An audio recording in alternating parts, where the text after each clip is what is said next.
Hello, welcome to a Marco Solo episode.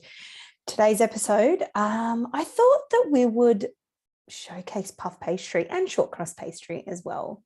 I know this is something that a lot of us have in our freezer, and sometimes it just sits there and sits there and sits there and never gets used. And then when you do want to use it and you take it out, it's like all crusty around the edges because it's been in the freezer too long.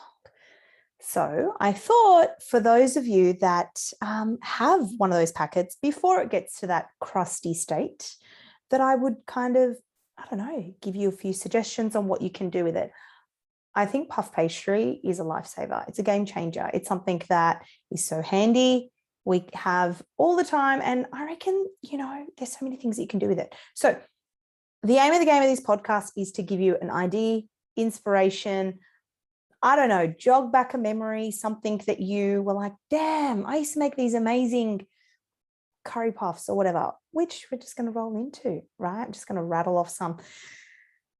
I put this out to the audience and a few of you gave me some suggestions. I simply on Instagram, you can DM me as well anytime you like. And I put it out to you guys and I said, what do you do with your puff pastry? And it was so funny. The first suggestion from a follower who's from the UK, mind you, was vegetarian Cornish pasties. And I was like, I knew what they were because about a month back from this recording, what was that show? Those like big factory where it takes you inside the factory where they make whatever and they show you the whole process of manufacturing. If you haven't, it's really educational, but it's also just fucking disgusting when you see some things that are like how they're made.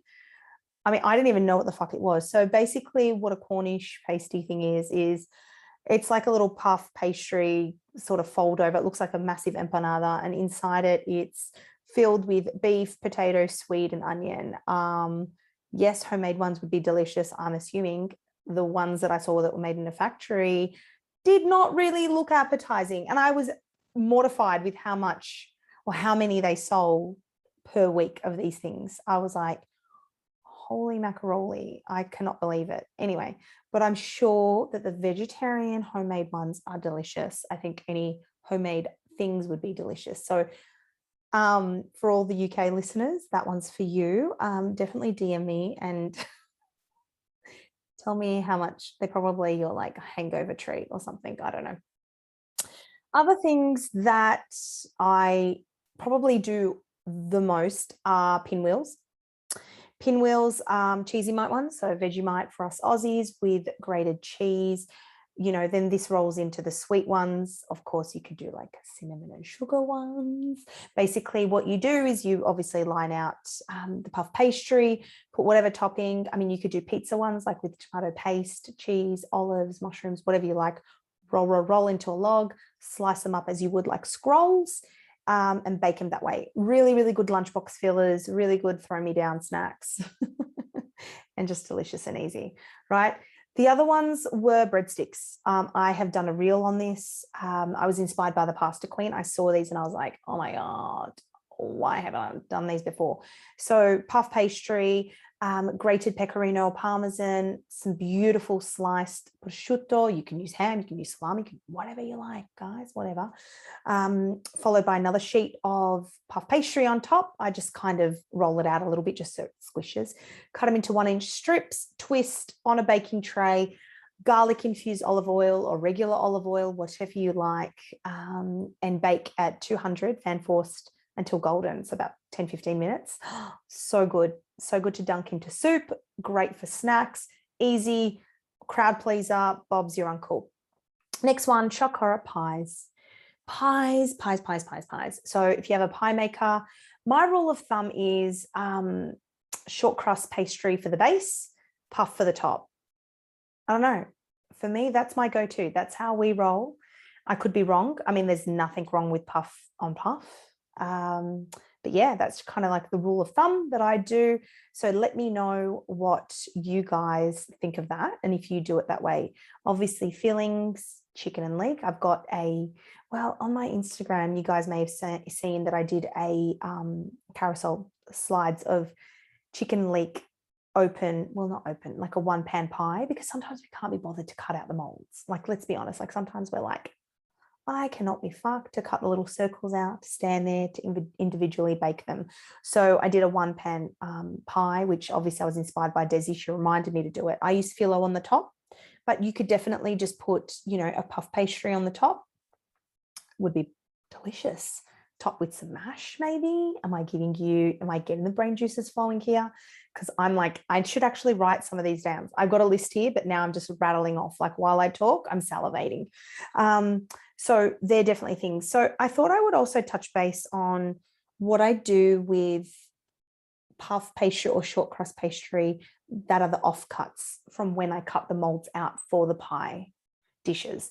So, you know, when you cut out your little circles, because here in Australia, our puff pastry comes in square sheets. I do have some, you know, US and UK listeners. So I'm kind of, I don't know. I feel like every country I see in the States, their puff comes sort of as a big sort of slab. They roll out and roll, I've noticed. Anyway, so ours are just thin little sheets, square sheets. So when you cut out the round circles, there are little offcuts. Do you know what I do with these? I'm going to share this on Instagram. But with those offcuts, in particular the puff pastry, grab them, like just tear them apart.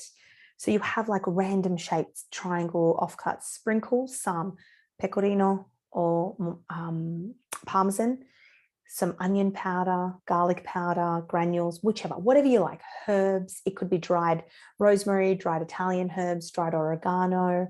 You can freeze them and then bake them, or bake them straight away. And they make the best like little crouton crunchy bits if you to just go with like soup or a salad or a side dish. So no wastage. I know you guys are like, genius. Don't know where I saw that. I have no idea. I wish I remembered to give credit, but anyway, we're just going to roll with that idea, which then leads me into spinach and feta parcels or tarts or whatever it may be. Spinach and feta. In my 1 dough 10 recipe cookbook, I have my go-to filling, baby spinach. You could use silver beet. I generally use silver beet if it's homegrown. I find the leaves a little bit more tender, but you could definitely use store-bought. Just chop it really fine or blitz it up in the processor. Spring onions, nutmeg.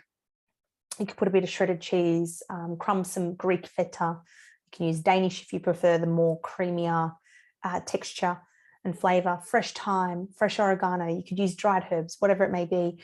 Pop them in there. You can so in a square sheet, you can divide it into 4. You could line it in like little muffin or cupcake tins, and you could fill it in there. So they're like little cute parcels. Well, not parcels, like little cups, tarts, whatever you want to call them.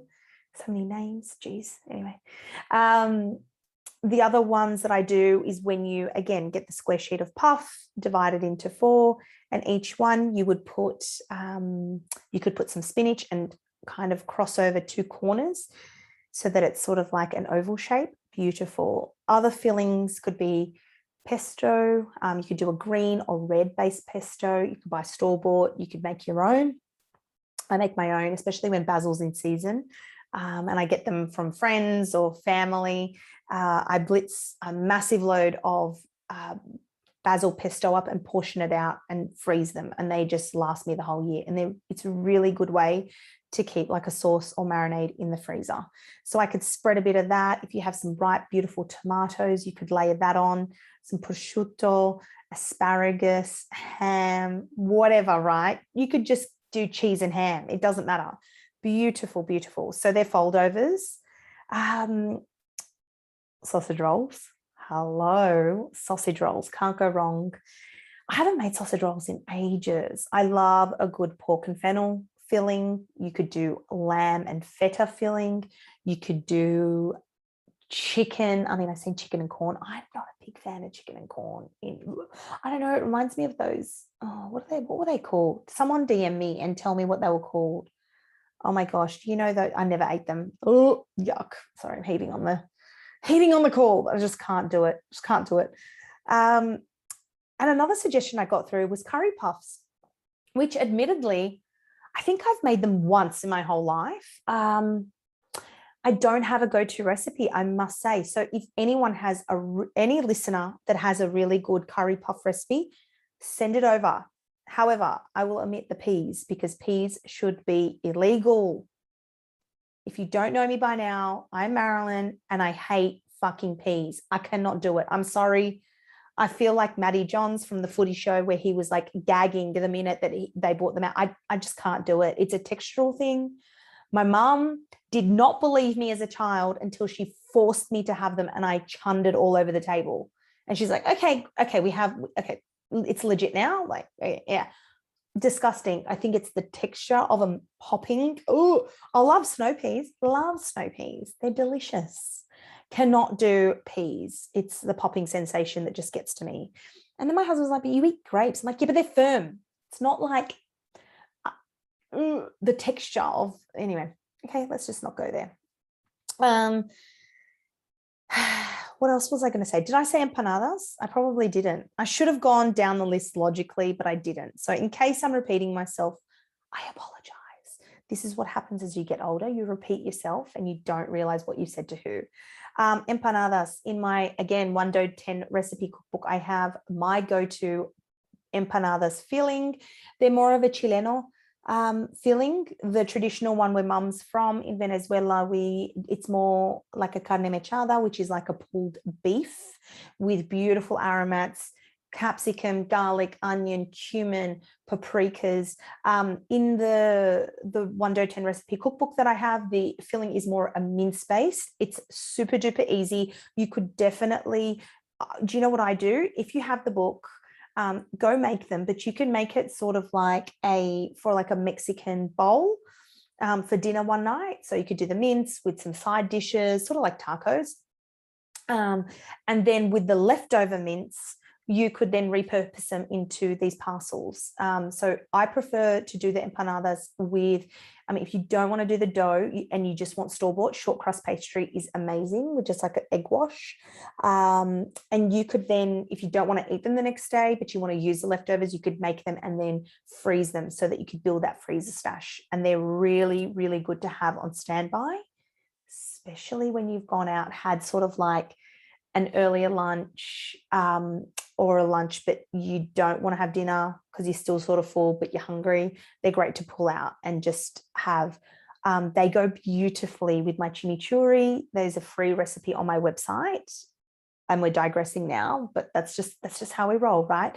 So chimichurri is beautiful. Garlic, herbs, a bit of chili. There's the acidity, the freshness. I love it. It's a paste. It could be a marinade, whatever. I generally make this once every couple to 3 weeks, and I keep it in the fridge because it's so versatile.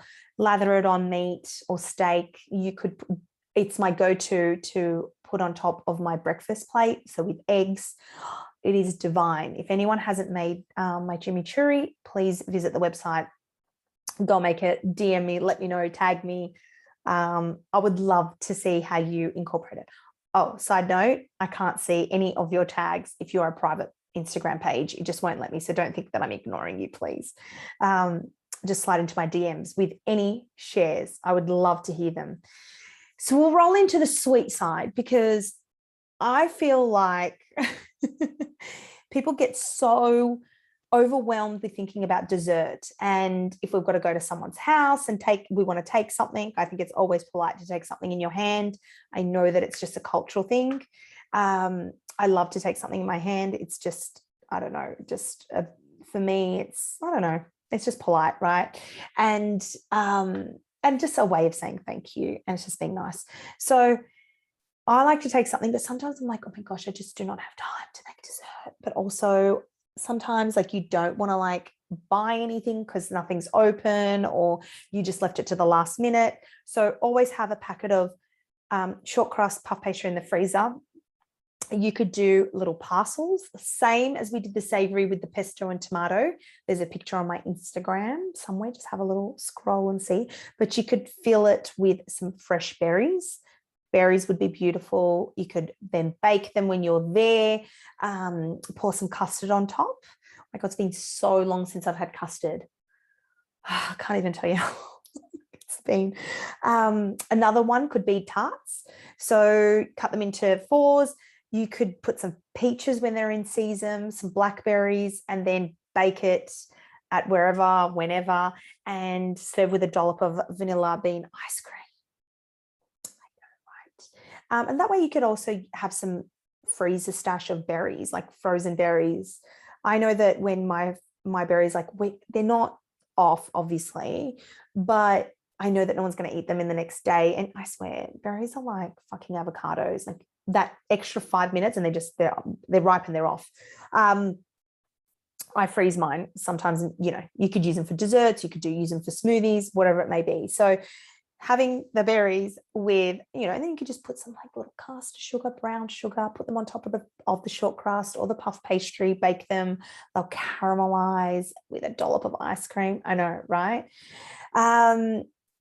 You could do a cheats galette. So again, a galette is more like a pastry, but you kind of like form it out to be a circle. I have in my 1 to 10 recipe cookbook as well, I do a raspberry, thyme, and lime. That combination is divine. Sometimes I'll do that filling and I'll pop it into a short crust pastry. Fold over the edges so it's like a rough circle. You could put some sugar around the edge, bake it, again, serve with, you know, custard, ice cream, whatever tickles your fancy. That's really, really nice. We did touch base on the cinnamon pinwheels. So cinnamon, sugar, delicious. Chocolate and peanut butter parcels. You could also do this in the pie maker. Basically, you just put a bit of Nutella, some peanut butter, even crunchy peanut butter, and yeah, bake them into little parcels. Sprinkle some icing sugar. Yeah, I know, you're salivating. Danish. You could use some beautiful sour cherries, apple, which then leads into apple strudel. Do you know what I do sometimes? I've done in the past. You could do it with either puff or short crust pastry. So if you've got your square sheet, or you just roll it out to a square, you cut strips. So if it's our Aussie square sheet of puff or short crust, I divide it into 4 strips, equal strips. Then I thinly slice apple, like super thin. I like green apple because I just love the tartness of it, the sourness of the green apple with the sugar that I add. So thinly slice it, layer them all along the top strip. So across, like I'm trying to describe with my hands, and you guys can't see my hands unless you're watching the video on YouTube. So I'll thinly slice the apples, layer it across the whole strip that we've cut, sugar, roll it so that you can see the tip of the apple on top of the puff. And you could either bake it, or I put it in the pie maker. I just squish it into a pie maker with some brown sugar. Wow, they're really, really, really just like delicious. I was going to say disgusting. It's not. It's delicious. It's divine. Then we go into Palmiers. Palmiers are those like little French, I think they're French. Yeah, they are. Heart-shaped puff pastry. So you just, you know, sugar, you could put some cinnamon, whatever you like, roll, cut in thin strips, and just push the top down. So it's like a little heart shape, bake flat. And the last one is, I kind of thought of this, I've never done it. And I was thinking, banana and chocolate would be nice. How would we do this? You would do it sort of like a banana split, right? So you get the banana, cut it lengthways, cut the puff pastry. You could do one long one, cut the square into 4 as we usually do. Spread some Nutella, some panna chocolate, hazelnut spread, whatever, right? You could, I don't know, chocolate pieces, put a piece of banana, fresh banana, bit of brown sugar, and fold it over and bake. And serve with some ice cream. Anyway, I'm sure I've just given you lots of suggestions, and you're thinking, Marilyn, why? Why did you do this to me? Now I'm going to gain like 10 kilos with all these suggestions that you did, especially late night snacks. Sorry, not sorry. But I just wanted to show the versatility of puff pastry. And I know that majority of us tend to have a bag or a packet in the freezer. and it's probably been sitting there forever. And you're probably thinking, what the fuck am I going to make for dinner that everyone is going to eat? I hope I answered. I hope I answered your question. I hope I saved you some brain cells. I hope I got you out of that cooking rut and that lull, because for the life of me, I get in them too. And you know what? Get your phone out, your notes, and if you just had some beautiful ideas, downloads, thoughts, whatever you may call them, pop those ideas into your notes, notepad, your blackboard, your whiteboard, your phone notes, whatever it may be, so that when you're roaming in and out of those aisles in the supermarket, you can just whip that out and say, you know what, that was it. I'm going to just do that. Anyway, until next episode, get your pastry on.